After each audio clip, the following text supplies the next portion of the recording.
Boa noite a todos. Sejam muito bem-vindos à casinha. Sei que melhor do que uma palestra é sempre um abraço. Então, sintam-se todos abraçados. Hoje, nós vamos conversar a respeito de um item que pertence ao capítulo 2 do nosso Evangelho, segundo o Espiritismo, Meu Reino Não É Deste Mundo. O item é o 8. E fala sobre um depoimento de uma rainha, quando ela desencarna.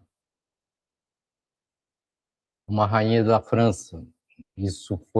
Essa mensagem ela enviou em 1863, lá em Havre, na França. E ela diz o seguinte: quem melhor do que eu pode compreender a verdade dessas palavras de Nosso Senhor? O meu reino não é deste mundo. O orgulho me perdeu na terra. Quem, pois, compreenderia o nenhum valor dos reinos da terra se eu não o compreendia? Que trouxe eu comigo da minha realeza terrena? Nada, absolutamente nada. E como que para tornar mais terrível a lição, ela nem sequer me acompanhou até o túmulo. Rainha entre os homens, como rainha julguei que penetrasse no reino dos céus.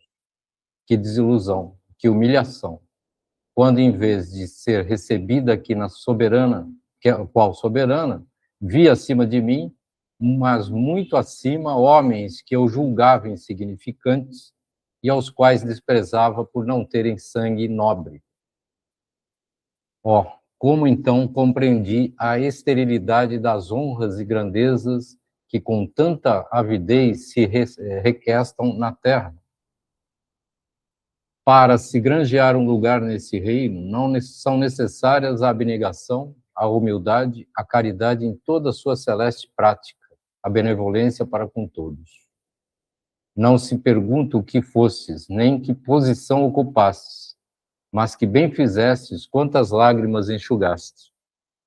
Ó Jesus, tu o dissestes, teu reino não é deste mundo, porque é preciso sofrer para chegar ao céu, de onde os degraus de um trono a ninguém aproximam. A ele só conduzem as veredas mais penosas da vida.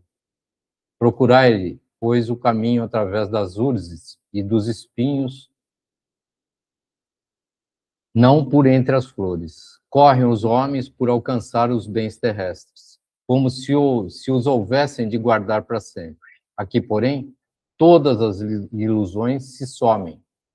Cedo se apercebem eles de que apenas apanharam uma sombra e desprezaram os únicos bens reais e duradouros, os únicos que lhes aproveitam na morada celeste, os únicos que lhes podem facultar acesso a esta. Compadecei-vos dos que não ganharam o reino dos céus. Ajudai-os com as vossas preces, porquanto a prece aproxima do Altíssimo o homem. É o traço de união entre o céu e a terra, não o esqueçais. É um depoimento que choca a princípio, né, para a gente que está aqui na Terra, né, porque é uma mensagem que a gente de cara percebe que a questão de títulos, ou daquilo que você tem, o que você é, não vale nada. André Luiz sentiu o gostinho disso quando ele falou que era médico. E a enfermeira falou para ele, falou, aqui você não é bem isso não. Você pode ser lá, aqui não. Quer dizer, você foi lá. É a janela.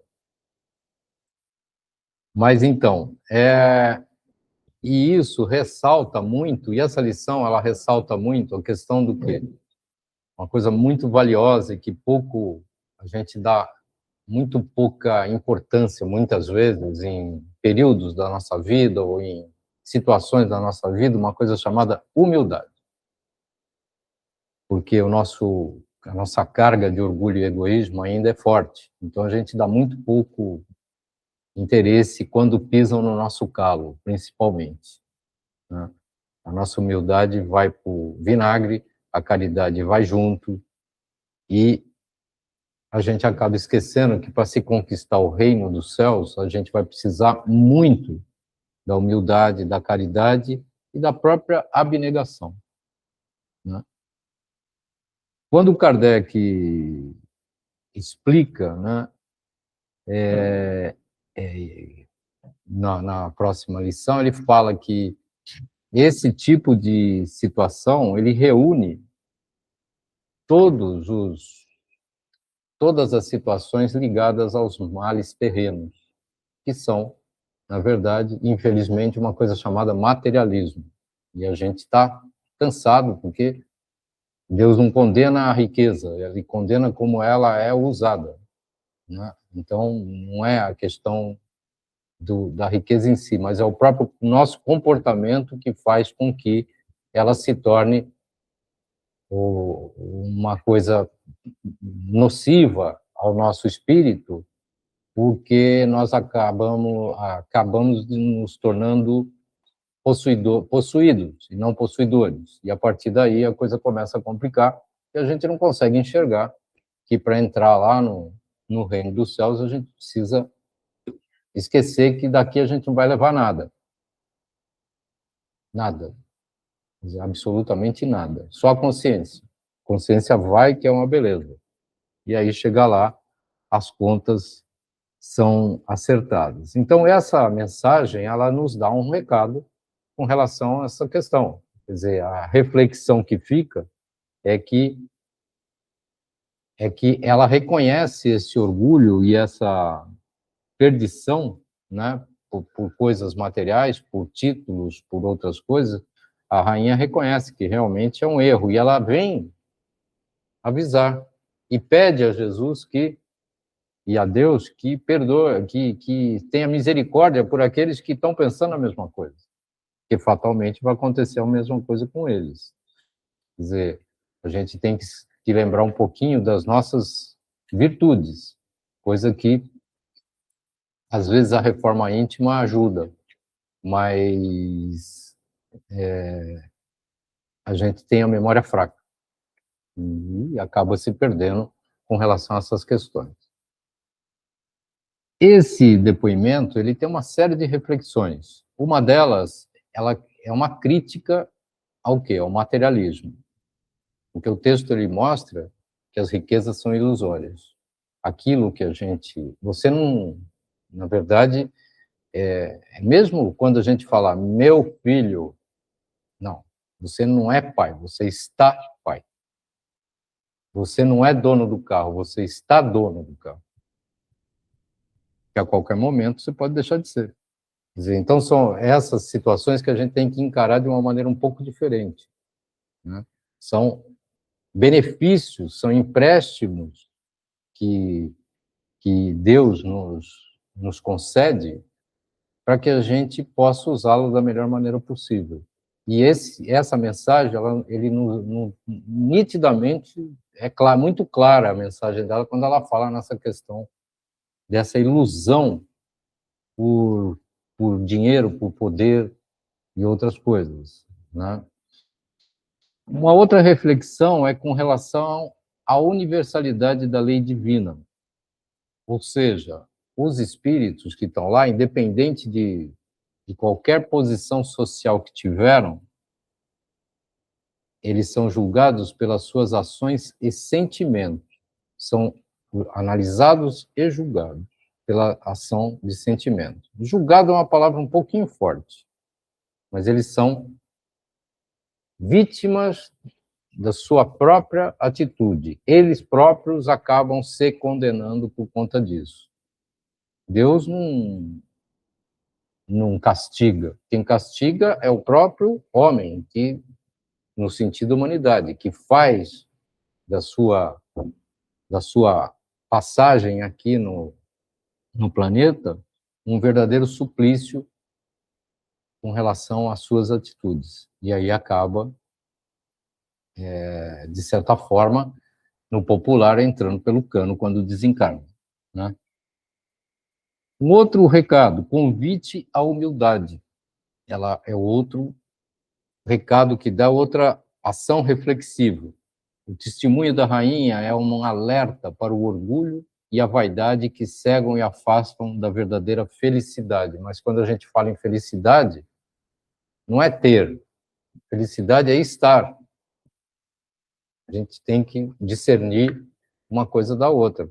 Você, quando reconhece que você está, você não é dono. Então, você começa a tentar aproveitar da melhor maneira possível. Um outro recado é o reconhecimento que, após a morte, só o bem e a humildade têm valor eterno. Quer dizer, para nós espíritas que acreditamos que a coisa não acaba por aqui, que a vida não acaba aqui, fatalmente a gente tem que acreditar também que seguramente a gente vai pagar por todas as nossas falhas, principalmente com relação à questão do orgulho e do nosso egoísmo. São essas bagagens que vêm de que nós estamos aqui nesse planeta de prova e expiação, não é de graça. Ninguém aqui foi bonzinho e viemos aqui para fazer alguns acertos e resgates passados. Ninguém foi bonzinho, senão não estaria aqui. A não ser aqueles missionários que vêm justamente para poder ajudar, como Chico Xavier e outros, que vieram para dar o recado, olha, a receita para você ser bom está aqui. Agora, se vocês vão fazer ou não, aí... Uma outra situação, educação moral. Kardec insere essa mensagem para reforçar que o espiritismo não é apenas uma filosofia, mas uma escola de transformação interior. É um outro recado que fica muito bem claro. A nossa autotransformação, e uma coisa muito falada, tem 3 turmas aqui de reforma íntima. Está aí, para que a gente o quê? Aprenda a melhorar, a nos melhorar. E nos melhorando, a gente, ao nosso redor, a gente vai passar a ser uma pessoa um pouquinho melhor, tanto fora, na casa, no trabalho, no clube, e mesmo aqui dentro, né? E aí ele diz o seguinte, que o reino de Deus não se conquista com títulos ou poder, mas com a prática das virtudes e o amor ao próximo. Onde é que estão essas virtudes? Eu acabei de falar, na nossa reforma íntima. Essas virtudes estão aqui dentro. Somos uma centelha divina, nascidos através de uma centelha divina. Somos espíritos criados por Deus e temos uma centelhinha de lá. As virtudes existem, só que elas estão ali, guardadinhas. E a gente, muitas vezes, tem vergonha de ser bom. Eu já ouvi isso uma vez. A gente se envergonha de ser bom. E não devemos ter vergonha de sermos bons, de fazer a coisa certa, né? A gente tem que ter coragem e boa vontade. E esforço também, né? Na verdade, essa mensagem, ela também, o Evangelho segundo o Espiritismo, ele é rico com relação a esse assunto chamado humildade. Ele é muito rico. E ele nos remete, né, a outros capítulos. Então, por exemplo, capítulo 7, né? Bem-aventurados pobres de espírito. O que ele fala, né? O que significa pobre de espírito? É ser humilde diante de Deus, né? Não ignorantes. Ignorantes no bom sentido, né? O que é ser humilde diante de Deus? É você não se deixar dominar pelo orgulho. É esse trabalho. Como o que aconteceu com a rainha. Existe uma frase que fala que você quer conhecer um homem, dê poder a ele. Isso é uma frase muito falada e, infelizmente, muito realista com relação aos dias de hoje. Por quê? Porque o orgulho vem... sabe aquela história? É uma coisa que está dentro de você e você não consegue segurar. Para quem é psicólogo, não sei se tem algum psicólogo aqui, é uma coisa chamada, que vem lá de dentro, chamado desejo central. Eu não sou psicólogo, tá? Mas eu estou estudando isso daí, por isso que eu estou falando, né? E isso é uma condição, a humildade serve para quê? Para a gente poder tirar.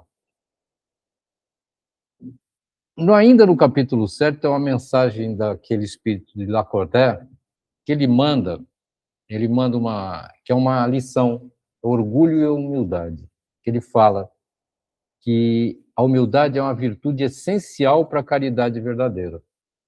Sem humildade, não há amor ao próximo. Então, se você não for humilde, como é que você vai gostar do outro? Quer dizer, como é que você vai ter amor ao próximo, né?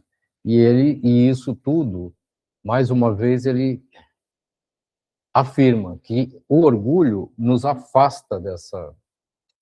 Você vê que o orgulho e o egoísmo estão sempre ali, passo a passo, né? Que é o quê? Egoísmo antagônico à caridade e o orgulho antagônico à humildade. Então a gente percebe que é o que estraga tudo. Quer dizer, uma coisa está ligada à outra. Humildade e caridade. Orgulho, egoísmo. E a gente tem que combater esse tipo de situação. E como é que a gente combate? Com a nossa autoavaliação, com a nossa autotransformação. Como Santo Agostinho fazia sempre, na hora de dormir. Antes de dormir, eu vou pensar o que eu tenho que fazer, o que eu fiz de errado ou o que eu deixei de fazer. E no dia seguinte, o dia dele era pautado por tudo aquilo que ele pensou, o que ele refletiu antes de dormir. Será que a gente está fazendo isso? Difícil. Eu falo por mim, né?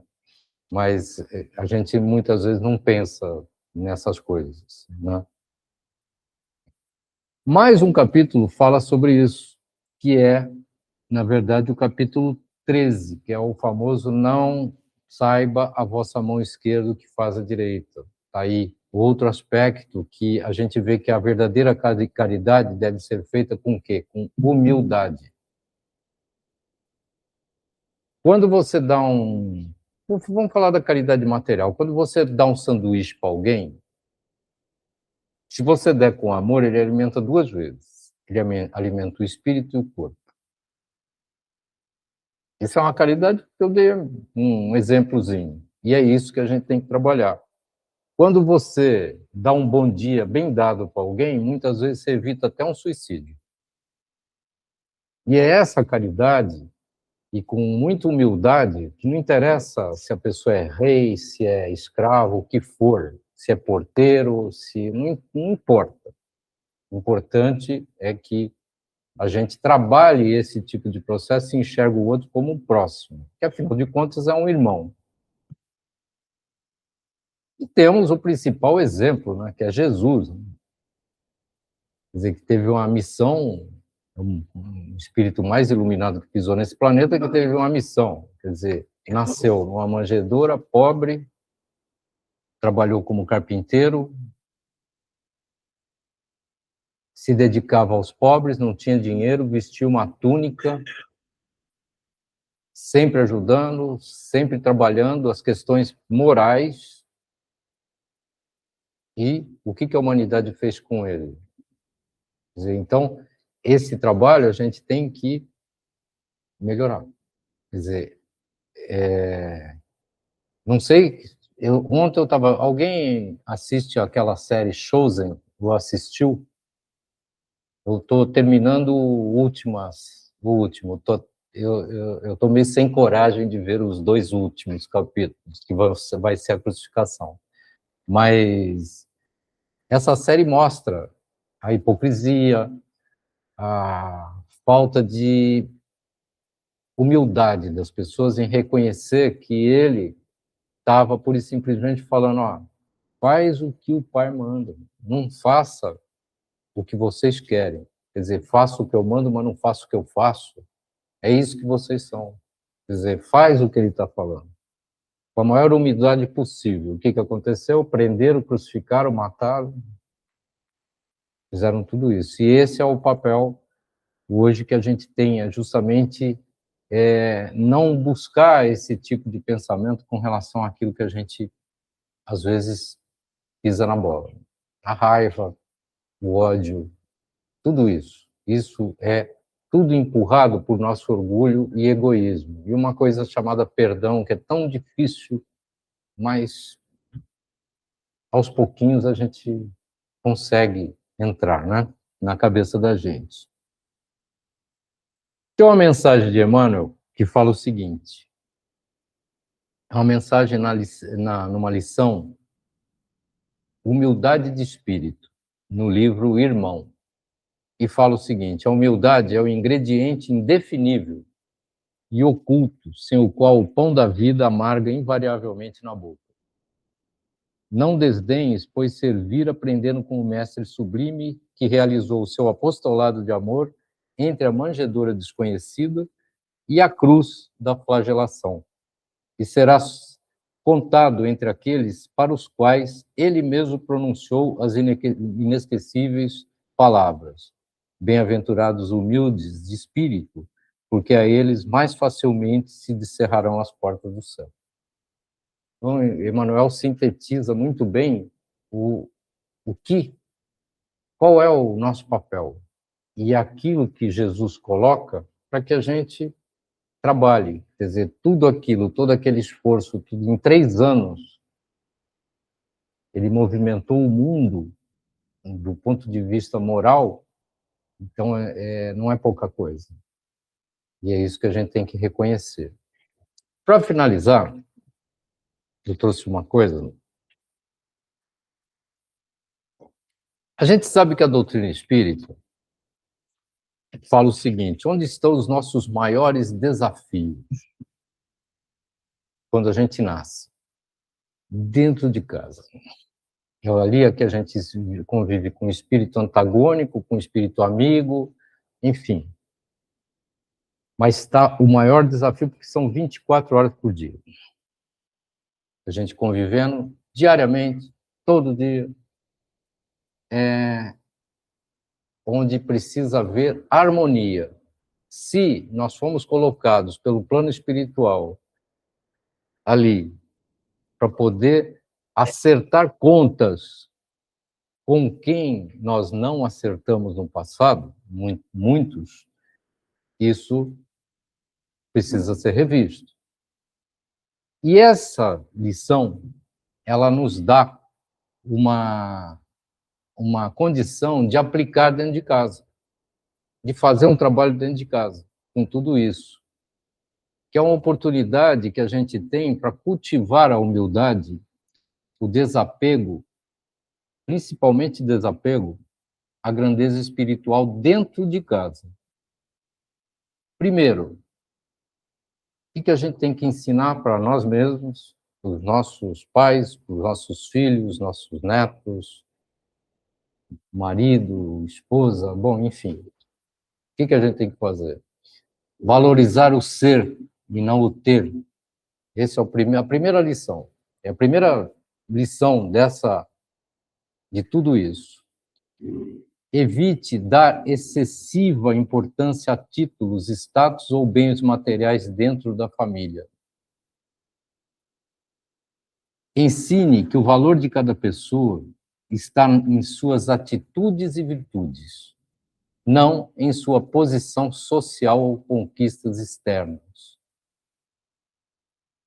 Isso está acontecendo muito hoje em valorizar o que não deve ser valorizado.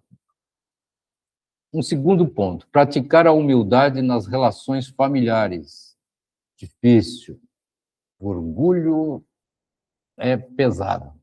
Eu tenho razão e pronto. Né? Isso é comum. Reconheça seus próprios erros e esteja aberto ao diálogo e à reconciliação. Certo, mano? Certo? Estou falando com a minha esposa. Incentive todos no lar a se tratarem com respeito e igualdade, sem hierarquias de orgulho ou vaidade. É outro recado deixado. Terceiro ponto, exercer a caridade doméstica. Demonstre amor e paciência nas pequenas ações do dia a dia. Coisinha difícil também, né? Ajude os familiares com generosidade sem esperar reconhecimento ou recompensa. Bem, isso também vale para cunhado, para cunhada, avisando, tá? Tá bom? Quarto ponto, refletir sobre o verdadeiro valor da vida. Promova conversas sobre espiritualidade e o sentido da existência, especialmente com crianças e jovens. Qual é o sentido que a gente dá para a vida com relação aos nossos filhos, netos? Muito pouco, às vezes, né?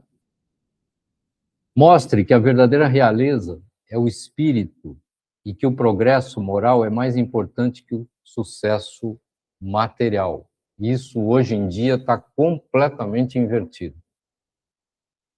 Vale mais o ter do que o ser, né? Difícil. Valoriza-se muito pelo que você tem, não pelo que você é. Você é valorizado, muitas vezes, pelo que você tem, não pelo que você é. Eu vejo muita gente reclamando que depois de que ficou pobre, não tem mais um amigo. Amigo, entre aspas. É uma realidade do nosso mundo. Não estou criticando ninguém. É uma realidade que isso acontece, né? Incluir o evangelho no lar como prática regular. Acredito que aqui todos devam fazer evangelho no lar. Se não fazem, é uma boa oportunidade para começar a fazer, porque é uma luz que você coloca dentro da sua casa. E não é da CPFL, é da espiritualidade, né? Use esse momento para estudar mensagens como a da Rainha Desencarnada, refletindo sobre o que realmente levamos conosco após a morte. Estimule a reforma íntima, né, Tom? E o desapego, criando um ambiente de luz e crescimento espiritual. São reflexões que essa lição, como outras, existem no Evangelho para aplicação para nossas casas. Porque a gente muitas vezes esquece que são reflexões que permitem com que você melhore o ambiente e torne ele mais saudável dentro das suas casas. Fatalmente isso vai se refletir no trabalho, no clube, aqui dentro e outros lugares que você frequente. Porque quando você consegue refletir e tirar o espírito da letra, e eu falo espírito da letra quando você consegue compreender aquilo e trazer aquilo para você, fatalmente você vai conseguir fazer uma coisa melhor para a sua vida, para você. Uma coisa chamada paz. Você vai ter aquele sentimento do dever cumprido, não só para você, mas para com Deus, para Jesus e para todos aqueles que estão ao seu redor. Aquele desafio que colocaram para você, você vai estar ali com o dever cumprido, pelo menos tentando. Faça a sua parte. E certamente todas essas atitudes, elas vão ajudar a transformar o lar em um espaço onde se vive o evangelho com autenticidade. Porque aí, assim, ele não vai ser um livrinho de cabeceira, mas vai ser a bússola da tua vida, a bússola da tua condição, da tua maturidade moral. É isso que ele vai ser. Tá? Pessoal, essa lição hoje me deu uma lição. Me deu uma lição, tá? Então, é por isso que é bom a gente, de vez em quando, dar uma estudada, tá? Porque é uma lição que eu estou levando comigo também por conta desse tipo de aprendizado que a gente tem. Não é porque eu estou aqui que eu sou melhor do que alguém aqui, não. Muitas vezes pior. Né, dona Marta? Então, pessoal, uma boa noite a todos, que a paz de Jesus esteja no coração de todos vocês. Que assim seja. Graças a Deus.